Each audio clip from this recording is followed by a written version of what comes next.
Hello guys, welcome to the Vikas notes. कैसे आप लोग? तुम चलो इसके साथ या ना चलो, पाँव रुकते नहीं हैं ज़माने के। मुझे नहीं पता आप पढ़ाई कर रहे हैं या नहीं कर रहे हैं, पर कोई ना कोई तो ज़रूर है जो इस एग्ज़ाम के लिए दिन रात मेहनत किया जा रहा है। दोस्त, जब एग्ज़ाम ख़त्म हो जाएगा, रिज़ल्ट आ जाएंगे, उस वक्त आप जो अफसोस करेंगे, अगर आप सीरियसली नहीं हैं और ऐसे ही अफसोस होगा, तब आपको एक लाइन याद आएगा। एक शेर है मीर हसन का कि सदा ऐस दौरा दिखता नहीं, सदा ऐस दौरा दिखता नहीं, गया वक्त फिर हाथ आता नहीं। तो ये लाइन आपको ज़रूर आएगा। तो आप अगर सीरियस नहीं हैं तो सीरियस हो जाइए, क्योंकि बहुत ही कम वक्त बचा है। मैंने एक एग्ज़ाम एक्सपेक्टेड डेट भी बता दिया था, मगर आपको ये मान के चलना है कि नेक्स्ट मंथ में ही एग्ज़ाम है।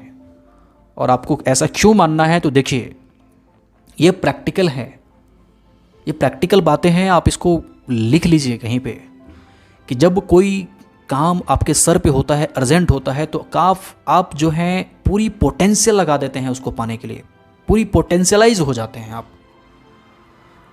और इफ़ेक्टिव रिज़ल्ट में आप हर दिन स्टडी करने लगते हैं, या कोई भी काम जो भी काम होता है वो करने लगते हैं। तो मैं यही कह रहा हूँ कि आप ये मान के चलिए नेक्स्ट मंथ में ही एग्ज़ाम हो जाएगा, ठीक है? तो बस इतना ही करना है आपको कि आपको पढ़ते रहना है, लगातार पढ़ते रहना है, ठीक है? बहुत सारे कमेंट आया था लास्ट वीडियो पे कि सर आप एक स्ट्रैटेजी वाले वीडियो बना दीजिए, लास्ट मंथ आ चुका है, कैसे पढ़ना है। तो देखिए, आप सबको पता है ईपीएफओ की तैयारी कर रहे हैं कई महीने से। अगर आप जो भी बुक पढ़ रहे हैं, जितना समाप्त कर लिया या जो भी बचा हुआ है, आप उसी बुक पे टिके रहिए, इधर उधर मत भटकिए। बार बार कहूँगा, मैं हर वीडियो में यही कहूँगा, कहीं भी मत भटकिए, ठीक है? तो चलिए हम स्ट्रेटजी की बातें कर लेते हैं। 8 से 10 सेक्शन है ईपीएफओ में, तो मैं सारे सेक्शन को मैं 3 भागों में डिवाइड कर दिया हूँ, ठीक है? 3 सेक्शन में कैटेगराइज कर दिया हूँ। तो देखिए, पहला सेक्शन है English, math, computer science and general science, ठीक है? English, math, computer science and general science, ये है जनरल साइंस और ये है कंप्यूटर साइंस। तो देखिए, इंग्लिश के लिए इंडिया में जो भी गवर्नमेंट एस्पिरेंट्स हैं, उसके बीच में ये प्लिंथ टू पैरामाउंट जो नीतू सिंह मैडम का एक बुक है, एंड एसपी बख्शी का जनरल ऑब्जेक्टिव बुक है, वो काफ़ी फेमस है। ये सबको पता ही होगा, ठीक है? नहीं पता तो मैं स्क्रीन पे ऐड कर रहा हूँ, देख लीजिए, पता ही होगा। तो ये बुक, दोनों बुक अपने आप में खास है। एक बुक में ग्रामर पोर्शन काफ़ी अच्छा दिया हुआ है, दूसरे में वोकेबुलरी अच्छा दिया हुआ है, लेकिन वो भी जो वोकेब है वो भी कभी कभी कम पड़ जाता है। तो आपको करना क्या है, मैं आपके लिए जो वोकेबुलरी स्ट्रैटेजी जो बताया था उसको देखिए, और आप कंटिन्यू बने रहिए। इस चैनल को सब्सक्राइब नहीं किए तो कर लीजिए, ठीक है? आपकी मर्जी है, कीजिए नहीं कीजिए। लेकिन अगर इंग्लिश कंप्लीट करना चाहते हैं हमारे साथ बहुत ही स्ट्रैटेजिक वे में, लास्ट कई ईयर के क्वेश्चन पेपर बहुत सारे, वो वीडियो देख लीजिए, टाइम वेस्ट हो जाएगा बताऊँगा तो, ठीक है? तो कंटिन्यू रहना है। और मैथ्स के लिए क्या करना है? मैथ्स के लिए आपको देखिए पूरी सिलेबस, पूरी कंसेप्ट, अब आप ये टाइम नहीं रहा पढ़ने का, टाइम चला जाएगा दोस्त, बहुत रिवाइज करना है आपको, सही बता रहा हूँ। बहुत सारे टॉपिक हैं जिसको अभी आपको बहुत अच्छे से कई बार रिवाइज करना है। तो कुछ भी मत पढ़िए, अब सिर्फ प्रैक्टिस कीजिए। मैथमेटिक्स के लिए जितने भी प्रीवियस ईयर क्वेश्चन पेपर है, अगर आपने बुक लिया होगा मॉक टेस्ट का या मॉक टेस्ट इनरोल किए होंगे, तो वहाँ से प्रैक्टिस कीजिए। हर दिन 2 से 3 मॉक टेस्ट लगाइए, क्योंकि 2 से 3 लगाएंगे 1-2 घंटा का, तो 30-40 सवाल आप सॉल्व करेंगे रोज़ रोज़, ठीक है? और हर दिन नए नए का जो कंसेप्ट आएगा उसको A4 साइज़ का नोटपैड पे आप नोट डाउन करते जाइए, ठीक है? तो ये करना है। अगर आपके पास ईपीएफओ का नहीं है तो क्या कीजिए, सीजीएल एग्ज़ाम उठाइए। एसएससी का सीजीएल बहुत पॉपुलर एग्ज़ाम होता है, ठीक है? और सीजीएल का प्री वाला जो एग्ज़ाम होता है उसके मैथमेटिक्स सॉल्व करने हैं, ठीक है? मेंस वाले में नहीं जाइएगा, डूब जाइएगा, क्योंकि सिलेबस उसका वास्ट है मेंस में मैथमेटिक्स का। तो प्रीवियस ईयर्स का प्री एग्ज़ाम का क्वेश्चन पेपर उठाइए एंड सॉल्व करना स्टार्ट कर दीजिए, ठीक है? कंप्यूटर साइंस के लिए क्या करना है? कंप्यूटर साइंस के लिए अगर आपने जहाँ से भी नोट पढ़ा होगा पढ़ते रहिए, उसको प्रैक्टिस लगाइए, मॉक टेस्ट लगाइए। नहीं पढ़ा है या पढ़े होंगे इस दोनों में से, तो इसको रिवाइज कीजिए, ठीक है? लुसेंट काफ़ी कंसाइज वे में दिया हुआ है, लुसेंट में कंप्यूटर का 5 से 6 पेज में पूरी कंप्यूटर का है, और बेसिक क्वेश्चन आता है, आपने ईपीएफओ का क्वेश्चन पेपर देखा होगा तो बहुत ही बेसिक आता है। फुल फॉर्म पूछ लिए जाते हैं या किसी भी हार्डवेयर या सॉफ्टवेयर का फंक्शंस पूछ लिया जाता है कि इसका यूज क्या है ना। तो इस तरह के क्वेश्चंस आते हैं, बहुत ही इजी होता है। इवन इंग्लिश का भी क्वेश्चन पेपर, इंग्लिश का भी जो स्टैंडर्ड है काफ़ी लो है as compare to other defence exam या बैंकिंग एग्ज़ाम। ईपीएफओ का बहुत ही लो स्टैंडर्ड है, ठीक है। दूसरा है जनरल साइंस, फोर्थ नंबर पे जनरल साइंस है। जनरल साइंस के लिए देखिए आपने क्या पढ़ा होगा। कुछ लोग एनसीईआरटी पढ़ के बैठे होंगे, कुछ लोग लुसेंट का पढ़ के बैठे होंगे। देखिए आपने जो भी पढ़ के बैठा होगा बहुत ही अच्छा है कि एटलीस्ट आपने पढ़ लिया है, ठीक है। क्योंकि कहते हैं ना, प्रयास करने वाला आदमी बार बार गिरता है लेकिन प्रयास ना करने वाला आदमी गिरा ही रहता है। अगर आपने पढ़ लिया है तो बहुत अच्छी बात है, नहीं पढ़े हैं तो फिर दोस्त आपकी नाव डूब चुकी हैं। क्योंकि आपको सिलेबस बहुत ज़्यादा प्रैक्टिस करने हैं, बार बार करने हैं, और बहुत सारे टॉपिक है, 10-12 टॉपिक है यहाँ पे। किसी दूसरे एग्ज़ाम में देखेंगे तो 3-4 ही टॉपिक होता है, लेकिन उसके कई सारे टियर होते हैं, कई सारे स्टेजेस होते हैं। लेकिन यहाँ एक ही स्टेज है लेकिन टॉपिक बहुत ज़्यादा है। इस बात को आप समझिए, इस बात को आप समझने की कोशिश कीजिए। बहुत सारे टॉपिक पढ़ने हैं, रिवाइज करने हैं आपको, ठीक है। तो जनरल साइंस के लिए लुसेंट जनरल साइंस का बुक आप अगर आपके पास है तो देख लीजिए, बहुत ही 8-10 पेज में दिया हुआ है। अब मुझे उम्मीद है कि आप 1-2 दिन में उसको फिनिश कर लेंगे, और फिनिश करने के बाद फिर आपको रिवाइज करने में ना 1-2 घंटा ही लगता है। अगर आपने एक बार फिनिश कर लिया तो रिवाइज करने में फिजिक्स केमिस्ट्री एंड फिजिक्स, देखिए बहुत ही बेसिक क्वेश्चन रहेगा, फिजिक्स का आएगा भी नहीं शायद। लेकिन केमिस्ट्री एंड बायोलॉजी तो डेफिनेटली ही पढ़िए, जरूर पढ़िए, ठीक है। फिजिक्स का बहुत बेसिक होगा कि आप जरूर डेफिनेटली कुछ ना कुछ उसका आंसर लिख ही कर ही पाएंगे, कर लेंगे आप, ठीक है। तो केमिस्ट्री एंड बायोलॉजी का बहुत कई बार कीजिए, बार बार कीजिए उसको। चलिए नेक्स्ट देखते हैं। नेक्स्ट वाला आते हैं स्टैटिक पोर्शंस पे। इंडियन फ्रीडम स्ट्रगल जो 5th नंबर पे है। और देखिए इसका सबसे बड़ा एडवांटेज पता है क्या है? इस सेक्शन का एडवांटेज है इंग्लिश, मैथ्स, कंप्यूटर साइंस का। देखिए ये स्टैटिक पोर्शंस है, इसमें ही अगर आपने स्कोर कर लिया तो यकीन मानिए आप मेरिट लिस्ट में पक्का आ जाएंगे, और मेरिट लिस्ट में यानी टॉपर वाले लिस्ट में भी आप आ सकते हैं। क्योंकि देखिए मैथ्स में यही होता है, या तो आपको आ रहा है या तो नहीं आ रहा है, और इंग्लिश के वॉकअप सेक्शन में भी ऐसा ही है, या तो आपको आ रहा है या तो नहीं आ रहा है, ठीक है। तो आपको अच्छे से इतनी प्रैक्टिस करना है कि आप इसमें से सारे क्वेश्चन सॉल्व कर लें। 40 में से 40 क्वेश्चन। देखिए इंग्लिश 20 मार्क्स, मैथ्स अगर रीजनिंग मिला दिया जाए, मैथ्स प्लस रीजनिंग। बहुत सारे लोग कमेंट करने लगेंगे सर रीजनिंग आपने लिखा ही नहीं। अरे भैया रीजनिंग मैथमेटिक्स से मैं अलग इसको कभी देखा ही नहीं। मैथमेटिक्स जिसका स्ट्रॉन्ग है, रीजनिंग भी सेम ही तो है ना। तो maths, computer science and general science ये आपका बहुत ही सॉलिड होना चाहिए। एंड नेक्स्ट जो है पोर्शंस है इंडियन फ्रीडम स्ट्रगल। तो इसके लिए एक भगवत गीता है, एंड पॉलिटी के लिए भी एक भगवत गीता है जिसका नाम है लक्ष्मीकांत, एंड हिस्ट्री के लिए फ्रीडम स्ट्रगल के लिए स्पेक्ट्रम बुक। काफ़ी अच्छे से रिवाइज कीजिए उसको, ठीक है। हर चैप्टर के एंड में समरी दिया होगा, और बुक के लास्ट में आप देखे होंगे 8-10 पेज का एक इंडेक्स दिया हुआ है। हर स्पेक्ट्रम के बुक में लास्ट में 8-10 पेज का एक इंडेक्स दिया हुआ है। आप जाइए जेरोक्स सेंटर पे, उसका जेरोक्स निकाल लीजिए और आप अपने स्टडी टेबल पर रखिए। हर टाइम पे, हर 5 मिनट में एक सेक्शन को देखते रहिए। क्योंकि कहते हैं ना, आप सिल्ली मिस्टेक करके ही आप निगेटिव में जाएंगे। सिल्ली मिस्टेक से ही बच्चे या एस्पिरेंट होते हैं वो फेल होते हैं। ऐसा नहीं कि उसको नहीं आता होता है। एग्ज़ाम सेंटर पे आएंगे, बाहर निकलते हैं, एग्ज़ाम सेंटर से बाहर जाते ही ओह सॉरी मैंने ये गलतियाँ कर दिया, ओ माय गॉड ये वो दिस दैट करने लगते हैं, ठीक है। तो सिल्ली मिस्टेक से स्टूडेंट जो है फेल हो जाते हैं। तो आपको बार बार प्रैक्टिस करना है, ठीक है। चलिए नेक्स्ट देखते हैं 7th नंबर पे इकोनॉमिक्स। आपने इकोनॉमिक्स कहाँ से पढ़ा है मुझे नहीं पता, लेकिन अभी क्या करना है, उस अगर आपने अच्छे से पढ़ लिया है तो ठीक है, बहुत अच्छी बात है। प्रैक्टिस कीजिए, मॉक टेस्ट लगाइए। नहीं पढ़ा है तो देखिए क्या कीजिए, टेलीग्राम्स पे या कहीं सारे प्लेटफॉर्म पे मुरनाल सर का लेक्चर अवेलेबल है। तो 10-12 लेक्चर देख लीजिए, इकोनॉमिक्स का फाउंडेशन बना लीजिए। 2-2 घंटे का एक लेक्चर होगा, यानी डबल स्पीड पे आप देखिएगा तो एक दिन में 10-12 लेक्चर आप फिनिश कर दीजिएगा। बिल्कुल कर दीजिएगा।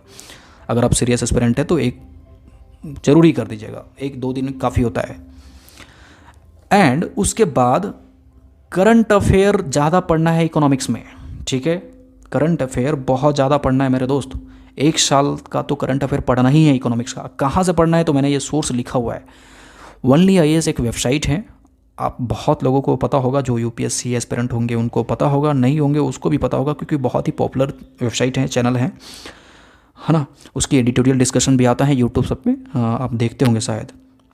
तो उसका जो करंट अफेयर है काफ़ी बुलेट पॉइंट में, काफ़ी कंसाइज वे में द हिंदू का डिस्कशन होता है उसमें, ठीक है, दिया होता है। करंट अफेयर में, तो डाउनलोड कर लीजिए। नहीं है तो मैं टेलीग्राम पे आज एक लिंक डाल दूंगा, उस लिंक से जाकर आप डाउनलोड कर लीजिएगा। और वहाँ से क्या पढ़ना है, इकोनॉमिक्स का मृणाल सर का लेक्चर आप देख लीजिए 10-12, और प्लस में इकोनॉमिक्स के लास्ट 1 ईयर के यानी कि 12 महीने के पूरी इकोनॉमिक्स आप पढ़ लीजिए अच्छे से, ठीक है। चलिए, करंट अफेयर मैंने लिखा हुआ है यहाँ पे 8th नंबर पे, तो मैंने बता दिया करंट अफेयर में क्या करना है। देखिए, करंट अफेयर में इस सेक्शन में फ्रीडम स्ट्रगल का करंट अफेयर तो आप पढ़ेंगे नहीं, रहेगा पॉलिटी में आप ज़्यादातर लक्ष्मीकांत पढ़िए, आप सॉल्व कर लेंगे क्वेश्चंस, और एक आध क्वेश्चंस करंट अफेयर का आएगा तो लेटेस्ट वाला आएगा, तो आप उसको ज़्यादा पढ़ने की जरूरत नहीं है, पर इकोनॉमिक्स के लिए बहुत ज़्यादा करंट अफेयर की जरूरत है, ठीक है। चलिए नेक्स्ट सेक्शन पे आते हैं। नेक्स्ट सेक्शन है IR। देखिए, IR का मतलब इंडस्ट्रियल रिलेशंस, LL मतलब लेबर लॉ, अकाउंट तो पता है GAP यानी जनरल अकाउंटिंग प्रिंसिपल्स, ठीक है। एंड 12 नंबर पे है सोशल सिक्योरिटी करंट अफेयर।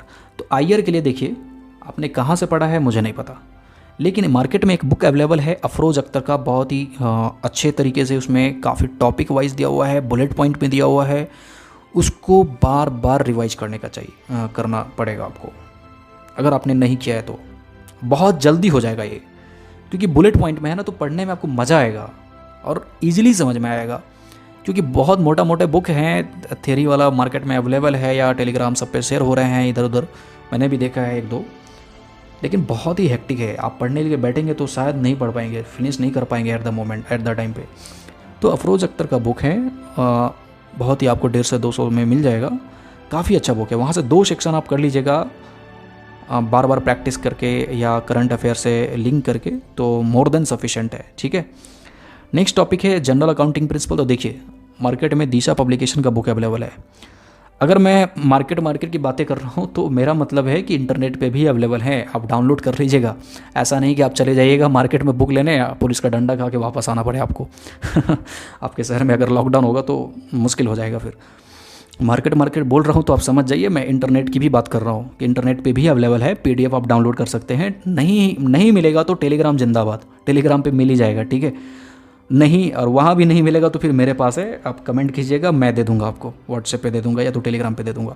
दिशा पब्लिकेशन का बुक है, वहाँ से जनरल अकाउंटिंग प्रिंसिपल्स के प्रिंट आउट निकाल लीजिएगा, 8 से 10 पन्ने में बैक टू बैक में आ जाएगा, और उसको स्पायरल बाइंडिंग में या तो स्टेपल करके अपने टेबल पर रखिए और उसको बार बार रिवाइज कीजिए, ठीक है। मैं उसको बार बार रिवाइज करना है, ठीक है, तो ऐसा ही करना है। नेक्स्ट है सोशल सिक्योरिटी। देखिए, सोशल सिक्योरिटी मतलब होता है सामाजिक सुरक्षा, सामाजिक सुरक्षा का मतलब होता है स्कीम्स, गवर्नमेंट स्कीम्स ही तो लाती हैं सामाजिक सुरक्षा के लिए, और क्या है, ठीक है। तो स्कीम्स पे ज़्यादा फोकस करना है, और मैंने स्कीम पे एक वीडियो बनाया था, उसको नोट्स कैसे बनाना है एकदम बुलेट पॉइंट में। सिली मिस्टेक बहुत ज़्यादा होता है इसमें स्कीम्स वाले क्वेश्चंस पे। जैसे अगर मान लीजिए प्रधानमंत्री किसान मानधन योजना है, उसमें सरकार कितने पैसे दे रही है, कितने इंस्टॉलमेंट में दे रही है, ये सब बहुत ज़्यादा ध्यान रखना है, ठीक है।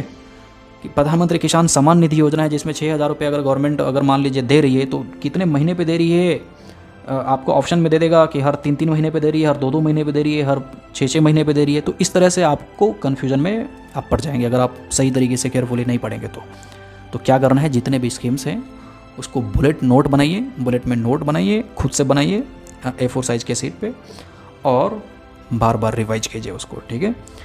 नेक्स्ट है करंट अफेयर। अब आप सोच रहे होंगे करंट अफेयर 2 बार कैसे, तो देखिए, मैंने करंट अफेयर यहाँ पे इकोनॉमिक्स के लिए ऐड कर दिया था, अनपॉलिटी के लिए। यहाँ पे जो करंट अफेयर है, यहाँ पे 2 टॉपिक के लिए, IR के लिए और लेबर लॉ के लिए, ठीक है। यहाँ पे अकाउंट का करंट अफेयर आप बिल्कुल भी कोई टॉपिक नहीं है अकाउंटिंग से रिलेटेड, ठीक है। तो IR and labour law, social security and current affair में इंटरनेशनल जो ऑर्गेनाइजेशंस है उसको तो पढ़ना बिल्कुल भूलना नहीं है, पढ़ना है, हर हाल में पढ़ना है। इंटरनेशनल ऑर्गेनाइजेशंस का बहुत सारे ट्रिक्स यूट्यूब पे अवेलेबल है, जाइए, कैसे याद करना है कर लीजिएगा, उसके ब्रांचेस कहाँ हैं, हेडक्वार्टर क्या है, उसके मेन फंक्शंस क्या हैं।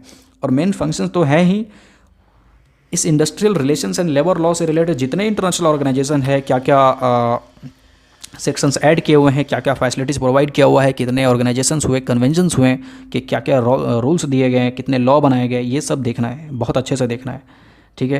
क्योंकि इस बार का जो एग्ज़ाम होगा काफ़ी हाईली कॉम्पिटिटिव एग्ज़ाम्स हैं दोस्त, बहुत सारे सेक्टर में जो ऑलरेडी पोस्टेड हैं, जॉब में हैं, वो भी इस एग्ज़ाम को दे रहे हैं। और एट लास्ट मैं आपको यही बातें बोलूँगा कि ये एग्ज़ाम इंडिया में जितने भी एग्ज़ाम होते हैं सबसे बेहतर हैं। अब आप हैरान हो गए होंगे कि सर ये क्या बोल रहे हैं आप, ये तो गलत बोल दिया आपने। दोस्त बिल्कुल गलत नहीं बोल रहा हूँ, लास्ट वीडियो में भी बोला था, इसमें भी बोलूँगा कि ये इसलिए बेहतर हैं कि सिंगल स्टेज एग्ज़ाम में बहुत बड़ा पोस्ट है। ध्यान से सुनिए, नहीं तो आपको बहुत बड़ा पोस्ट यूपीएससी में मिलता है, लेकिन उसकी सिलेबस की समंदर में जो आप डूबेंगे ना, तो फिर आपको निकलने में ना अंदर से बहुत टाइम लग जाएगा। बहुत बड़ा सिलेबस है, बहुत वास्ट सिलेबस है। फिर उसके बाद बड़ा पोस्ट तो है ही, लेकिन यहाँ बहुत छोटा सिलेबस है, सिंगल एग्ज़ाम है, जान लगा देनी है। फिर देखिए कैसे नहीं बड़ा पोस्ट मिलता है। आपको बड़ा पोस्ट मिलेगा, 5 साल बाद आप प्रमोट होके एपीएफसी बनेंगे। तो एपीएफसी का जो भौकाल होता है ना दोस्त, एक आईएएस के बराबर में होता है। ठीक है, आपको पता ही होगा, काफ़ी अच्छा ग्रेड पे होता है, बहुत अच्छी फैसिलिटी होती है। आप जो नहीं सोच पाएंगे वो भी मिल सकता है इस एग्ज़ाम की बदौलत। तो आप जाइए, जान लगा के पूरी पढ़ाई कीजिए। ठीक है, और लास्ट में यही कहूँगा कि मॉक टेस्ट अगर आप इनरोल नहीं किए हैं तो जाइए मॉक टेस्ट इनरोल कर लीजिए। अभी काफ़ी अच्छा ऑफ़र चल रहा है, 10% का डिस्काउंट भी मिल जाएगा। और हर एग्ज़ाम को, किसी भी एग्ज़ाम को क्वालिफाई करने के लिए मॉक टेस्ट बहुत ज़रूरी है मेरा दोस्त। आपके पास कितने हथियार हैं मायने नहीं रखते, आप उस हथियारों से प्रैक्टिस कर रहे हैं या नहीं कर रहे हैं। देखते हैं ना आप, मिलिट्री एक्सरसाइजेस होता रहता है, चाहे सबको पता है कि इसके पास इतने हथियार है, इसके पास इतने पावर है, फिर भी मिलिट्री एक्सरसाइजेस होते रहता है ताकि हथियारों में जंग न लग जाए और डिसिप्लिन न ख़त्म हो जाए, आर्मी सुस्त न पड़ जाए, इसलिए मिलिट्री एक्सरसाइजेस होता रहता है। तो स्टूडेंट के साथ भी तो बिल्कुल ऐसा ही है ना। अगर आप पढ़ते रहेंगे, मॉक टेस्ट नहीं लगाएंगे, तो फिर पता कैसे चलेगा कि आप एग्ज़ाम के लिए प्रिपेयर हो रहे हैं या नहीं हो रहे हैं। आप सिर्फ पढ़ते जा रहे हैं नॉलेज के लिए, एग्ज़ाम क्वालिफाई करना है ना, यहाँ पे जॉब लेने का है। तो बस अगर आपको किसी भी तरह का टेंशन है तो टेंशन नहीं लीजिए। एक लाइन है जिससे मैं फिनिश करना चाहूँगा कि हर बुरे वक्त का भी एक बुरा वक्त आता है, बस करना ये है, सही काम करना है और सब्र रखना है। ठीक है, हर बुरा वक्त का भी बुरा वक्त आता है। तो प्रयास कीजिए। प्रयास करने वाला आदमी भले गिर जाए, लेकिन जो प्रयास नहीं करता है वो कभी नहीं गिरता, गिरा ही रहता है। प्रयास नहीं करता है वो गिरा ही रहता है। तो आप वीडियो सुन लीजिएगा, फिर आप चले जाइएगा, भटक जाइएगा। ठीक है, तो ऐसा बिल्कुल नहीं करना है, पढ़िए। और एट लास्ट यही कहूँगा कि जो भी क्वेरी है, डाउट है, आप बिंदास कमेंट में पूछिए। मैं हर कमेंट को एक एक मॉनिटर कर रहा हूँ, देख रहा हूँ क्या क्या क्वेरी आ रहा है। मैं अपने से यही कोशिश करता हूँ कि किसी का कोई डाउट रह ना जाए, और हर कमेंट का रिप्लाई कोशिश करता हूँ रिप्लाई करूँ। ठीक है, तो कमेंट कीजिए कि क्या किस चीज़ की ज़रूरत है। एंड लास्ट वीडियो में मैंने व्हाट्सएप ग्रुप का लिंक ऐड किया था। हुआ यूँ कि बहुत सारे अननेसेसरी बंदे सब ऐड होते गए और कई सारे कंप्लेन आया, सर मुझे पर्सनल टेक्स्ट हो रहा है, ये वो। एंड हिंदी इंग्लिश का टसल होने लगा। कोई कंटेंट मैं इंग्लिश में भेज रहा था तो हिंदी वाले टसल कर रहे हैं, हिंदी में भेजो, हिंदी वाले इंग्लिश में भेजो, मतलब अलग ही टाइप का था। इसलिए मैंने व्हाट्सएप ग्रुप वहाँ से डिलीट कर दिया है। वो कुछ दिन में टेलीग्राम पे सारा कंटेंट आपको प्रोवाइड होने लगेगा। ठीक है, तो टेंशन नहीं लेना है, आपको जो भी मटेरियल है मैं प्रोवाइड करा दूंगा टेलीग्राम पे। ठीक है, okay, bye, all the best, take care.